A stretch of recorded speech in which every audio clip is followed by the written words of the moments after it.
अकोले तालुक्यातील लिंगेश्वर देवस्थानची यात्रा काल मोठ्या धूमधडाक्यात संपन्न झाली। भगवान लिंगेश्वराच्या दर्शनासाठी भाविकांनी सकाळपासून रांगा लावल्याचं चित्र पाहायला मिळालं। हिंदू नववर्षाचा दिवस आणि त्याच दिवशी लिंगेश्वराची यात्रा म्हणजेच मोठी पर्वणी म्हणावी लागेल। सकाळपासूनच सांस्कृतिक कार्यक्रमांची रेलचेल सुरू होते। शालेय विद्यार्थ्यांनी लेझिम झांज पथकाचे कार्यक्रम सादर केले, तर अवघ्या देशाचं आकर्षण ठरलेले राष्ट्रपती पारितोषिक विजेते पदक मिळवलेले आदिवासी कांबड नृत्य, अश्वनृत्य सादर करण्यात आले। तर दुपारनंतर भाविकांच्या दर्शनासाठी रांगा पाहायला मिळाल्या। सूर्यदेवता मावळतीकडे जातो तसं तसा संगीत आखाडीला रंग चढू लागतो। रात्र थोडी सोंगे फार अशी मराठीत एक म्हण आहे, मात्र त्या म्हणीचा प्रत्यक्ष प्रत्यय यावेळी आल्याशिवाय राहत नाही, कारण शेकडो पात्रांचे सादरीकरण करताना रात्रही अपुरी पडते। एकापेक्षा एक सरस पात्र सादर करून उपस्थित प्रेक्षकांचे मन वेधून घेण्याचा प्रयत्न हे पात्र करीत होते।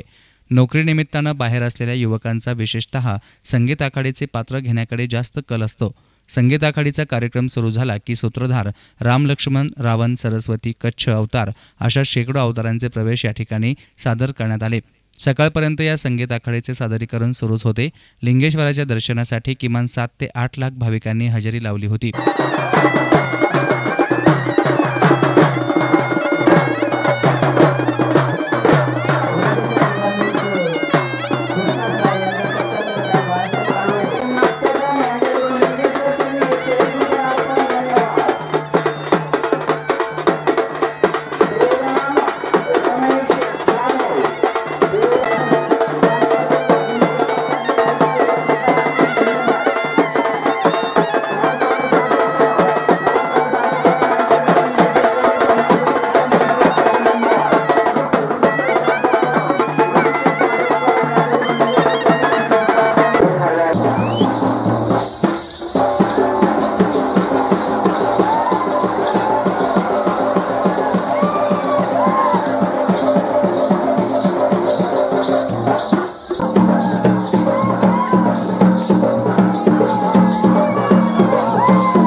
याविषयी लिंगेश्वर आणि मारुती देवस्थान ट्रस्टचे अध्यक्ष DB फापाळे यांनी अधिक माहिती दिली।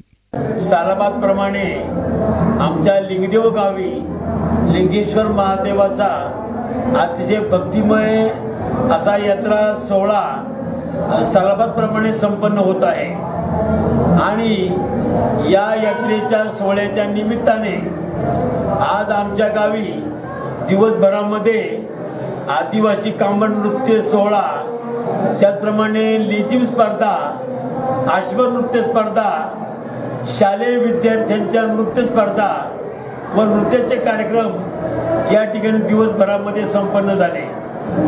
त्याचप्रमाणे सध्या अगदी आज रात्री सालाबाद प्रमाणे संगीत आखाडीचा कार्यक्रम म्हणजेच संगीत बोहड्याचा कार्यक्रम या ठिकाणी सध्या संपन्न होत आहे आणि या यात्रेला तालुका, जिल्ह्याबाहेरून जवळजवळ 7 ते 8 लाख यात्रेकरू या ठिकाणी आलेले आहेत। एवढी लोकांची प्रचंड गर्दी या ठिकाणी झालेली आहे। तरी ही जी यात्रा संपन्न होते, या पाठीमागे यात्रेचा जो हेतू आहे आमच्या गावकऱ्यांचा, तो म्हणजे एक या आमच्या संगीत आखाडीच्या माध्यमातून सुसंस्कृत पिढी जन्माला यावी आणि संस्कारक्षम पिढी घडावी असा आमचा हेतू आहे।